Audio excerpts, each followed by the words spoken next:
first single, if you're doing 3 to 4 singles.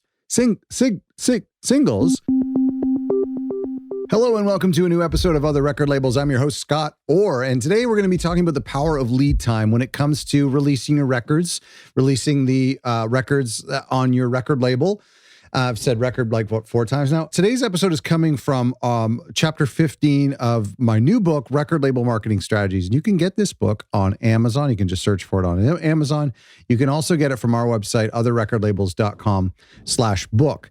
You know, you can, the book itself is actually divided into 2 sections. The section 1 is record label brand marketing, and then there's artist and release marketing. There's 2 different categories because when you're getting started, you might be focusing more on building the aesthetic and the brand and the visuals around the actual label, like the logo, and a lot of the initiatives that you do are trying to get people to know and understand your record label. But then as the years go on, you focus more on the artists and the actual releases and on your back catalog, and that's artist and release marketing. And today, talking about the power of lead time falls under the umbrella of artist and release marketing. Okay, so essentially lead time. What is lead time? Lead time is the space in between when you receive the masters, the final finished mastered recordings in hand, to release day. So that time period from masters to the official public release day is your lead time, however long that is. And for some people, it's like a week. Sometimes they get the masters, they upload it right away, and they want to release it right away. We're going to talk about why that's not great. But for a lot of people, for what I recommend is several months. And I'll tell you why and how we can achieve this lead time. You see, lead time allows us to do things like manufacturing product. It allows us to get our releases to the members of the press, to journalists, to writers, to playlist curators, gives them time to process the album. A lot of these publications, especially print publications, but even digital publications, work with their own lead time in mind. And usually they're 2 to 3 months ahead. So they've been planning what's coming out, what they're going to write about. A lot of these bigger music websites, they don't wake up in the morning and go, okay, what are we going to post on our website? This has all been pre-planned. And so one of the benefits of having generous amounts of lead time for our releases is giving it to them 2 to 3 months in advance so that they can see if it fits into their schedule. At the end of this episode, we're going to talk a little bit about surprise drops, but a lot of independent artists will finish recording on a Saturday in their home studio, and then they'll master it themselves or online on a Sunday, and then they'll upload it to DSPs on a Monday. And we'll talk about surprise drops in a minute. There's a time and a place for that. But the problem is that we lose out on all of these opportunities. And once the cat is out of the bag, it can't be brought back in. All the mystery of the album is gone. So let's talk about the benefits of lead time. And first of all, let's talk about how do we establish lead time? How do we give ourselves that comfortable time cushion? Okay, so the first thing is a workback schedule, creating a workback schedule. What is a workback schedule? Well, let's use it, for example, like a birthday party. Let's say that you're having a birthday party on Saturday at 8 p.m. Well, in order to make that work, you need to pick up the cake at 5 p.m. But in order for the cake to be ready at 5 p.m., you'll have needed to order it a few days in advance. And of course, at the same time, if you want guests to come to the party, you'll need to have told them weeks earlier that there was a party happening to make sure that they arrive. So you see how all of these things have to happen before the actual event, or the event won't take place. There won't be a cake and there won't be guests if you don't do certain things days, hours, weeks before the deadline. So it ends up being like a domino effect, is that in order to accomplish one task, you have to accomplish the task before it. So once you've picked a release date for your album, you need to start working backwards to find out what is it that we want to accomplish, and how are we going to accomplish it. And so here's what I suggest you do. The first thing to do is make a list of all the things you want to do with this new release. Now, this should be happening months in advance, maybe even while the album's still in production. What we should be doing is we should be making a list of all the things we want to do. Do we want to press it to vinyl? Do we want to make CDs? We want to pitch it to a couple of these major publications. We want to work with a director and make a music video for the first single. We want 3 lead-up singles before the album comes out. We want the album to come out in the fall because that's a great time to release music. So you make a list of all the things that you and the artist and everybody on the team expects from this release. Then you start to plot these initiatives on your timeline. So draw, literally on a piece of paper, draw a timeline. Your release date is, let's say it's December 31st. Bad time to release an album, but let's just say it's December 31st. And now you are here maybe on August 31st. Is August 31st? Is that a thing? So let's say you're here August 31st and you have all these things. Well, let's say vinyl, you want to do vinyl. Vinyl takes 6 months, at least. I mean, it's probably closer to 12 now, but let's say it takes 6 months just for fun. So now, September, October, November, December, January, we're not going to make it, right? So that means we have to push back our release day into January, or we should have started this process earlier. So if vinyl takes 6 months, we know that vinyl is our very first thing on our work back schedule because that takes the longest. So it's the very first thing. And maybe planning out your singles is the next thing because your first single, if you're doing 3 to 4 singles, and you want them to be spaced maybe 2 to 4 weeks apart, well, all of a sudden now that's like what? 3 weeks apart times 3 singles, that's 9 weeks of pre-release singles before the album comes out. So you can see how having these ambitions and these promotional plans requires you to work backwards because a lot of us think, oh, the album's coming out, we should do vinyl. And then you start to plan vinyl and you realize it takes 6 months. Even once we've accomplished all these tasks, even within these tasks, you have to divide those tasks into smaller tasks. I'll give you an example. So let's say we want to submit the record for vinyl manufacturing. Okay, great. We know that's going to take 6 months or 8 months or whatever it is, but we're just going to say 6 months. So we know that's going to take 6 months. But remember, that's 6 months from when you hand in the audio, when you hand in the artwork, and when you pay your deposit. But there's a lot of questions that need to be answered before you're ready to do that. You need to set yourself up with a rep. You need to find a pressing plant and get quotes to know which one's the best one. You have to pick what the package looks like. What does the artist want? What color vinyl do they want? Do they want to insert? Do they want a gatefold? Who's paying for it? How much is it going to cost? Who's going to split the cost? Who's going to come up with the deposit? How many quantities are you going to do?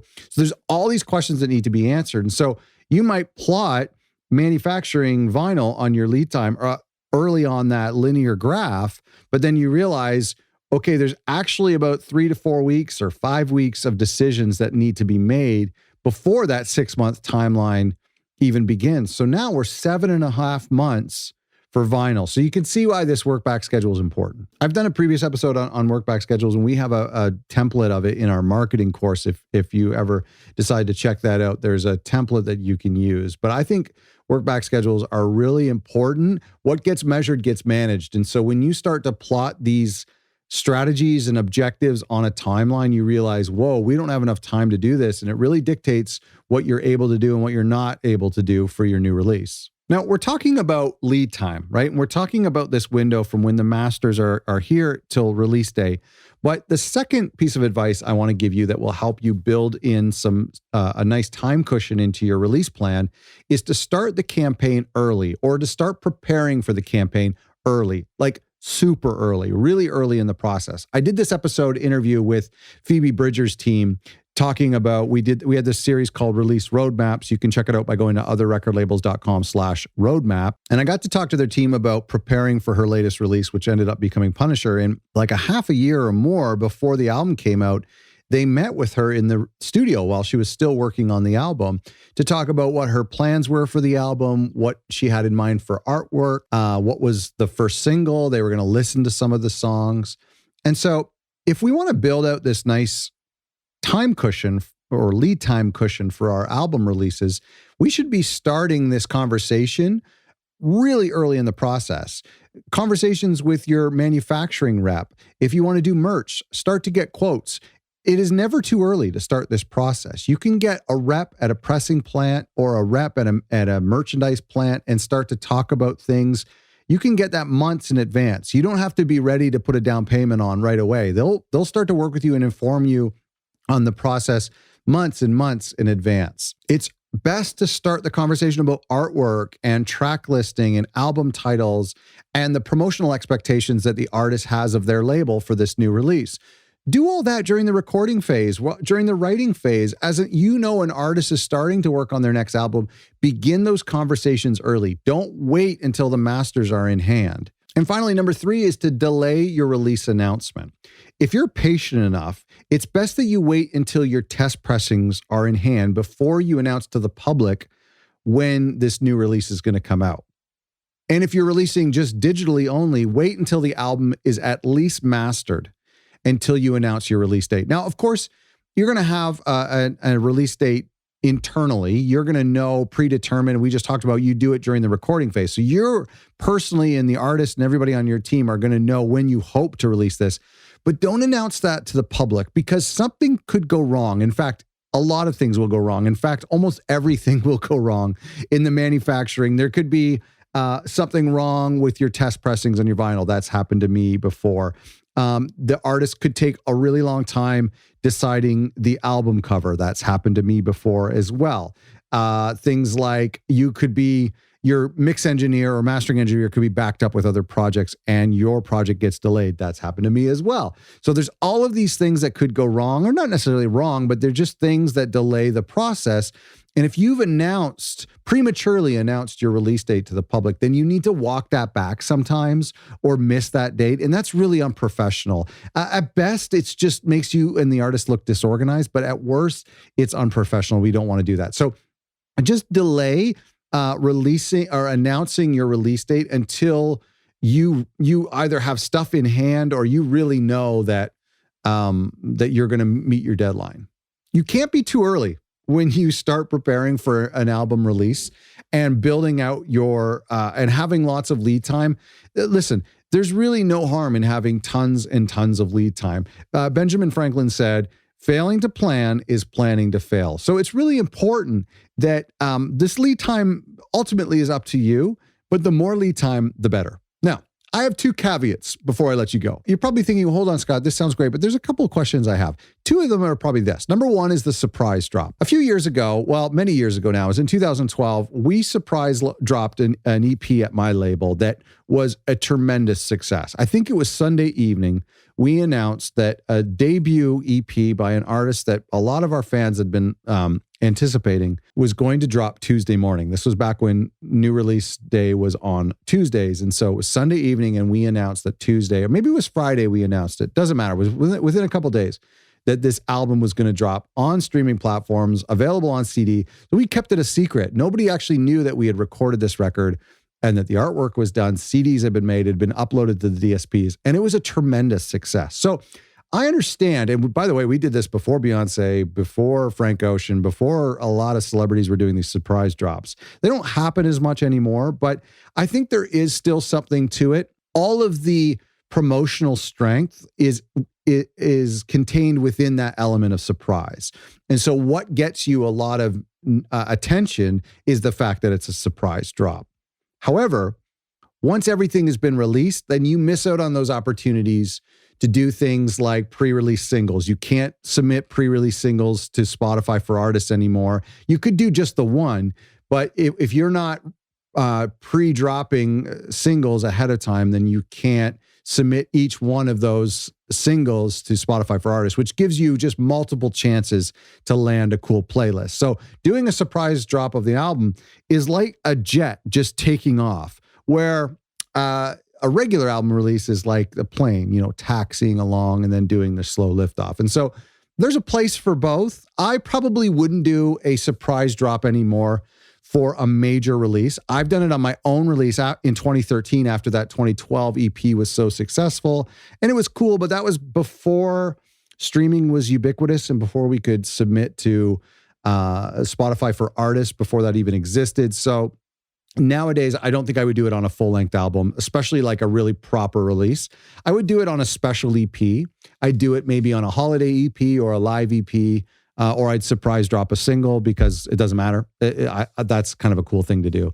So that's totally up to you. And I just wanted to acknowledge that surprise drops are basically releasing the album without any advance notice or with just a day or two advance notice and basically zero lead time. Now, with that being said, you could, in theory, submit that album to publications a few months earlier. So let's say you had that album done like 2 or 3 months ahead of time. And then you submit it to press, submit it to the DSPs, do all of your things, maybe even get it manufactured on cassette or CD, but keep it super secret from the public.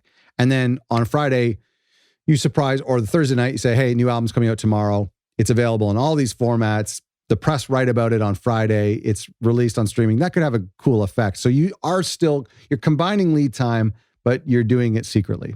The second caveat, and this goes against everything I just said, another, somewhat problem with having a generous amount of lead time is that it actually gives you permission to procrastinate. I just finished an EP in September. We're in October right now.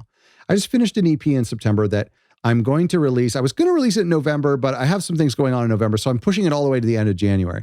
So it was mastered and submitted to DSPs. Everything was done by mid-September, and it's coming out in mid-January. So that's September, October, November, December, January. So 5 months ahead of time. And basically, we're now in October, so it's been like 4 or 5 weeks since I've uploaded it, and I've totally forgotten about it. I forgot that release is coming out, and I was planning on submitting it to Bandcamp editorial team like 2 or 3 months in advance. And so there ends up happening with this, when you have a generous amount of lead time, you think you have all the time in the world, but you really need to capitalize on that lead time and get to work right away. So back in September, I needed to start the manufacturing process right away. I needed to pitch it to publications, well, maybe not 5 months, but maybe get ready to pitch it on month 4, set a reminder on month 3, when there's 3 months left to pitch it to Bandcamp or to some other places. And so there is a little bit of a problem where too much lead time can initiate procrastination, and we don't want that. So this concept of the power of lead time and leveraging lead time is from my new book, Record Label Marketing Strategies. If you've already picked it up, I really appreciate that. And if you could go to Amazon and giving it a glowing review, that would mean the world to me. It actually does help other people discover it. If you haven't checked it out yet, go to otherrecordlabels.com/book, where you can learn more about the book, or just go to Amazon and find it there yourself. And I talked about this release roadmap and those episodes we did, and you can download a template of my release roadmap by going to otherrecordlabels.com/roadmap. Thanks so much for watching.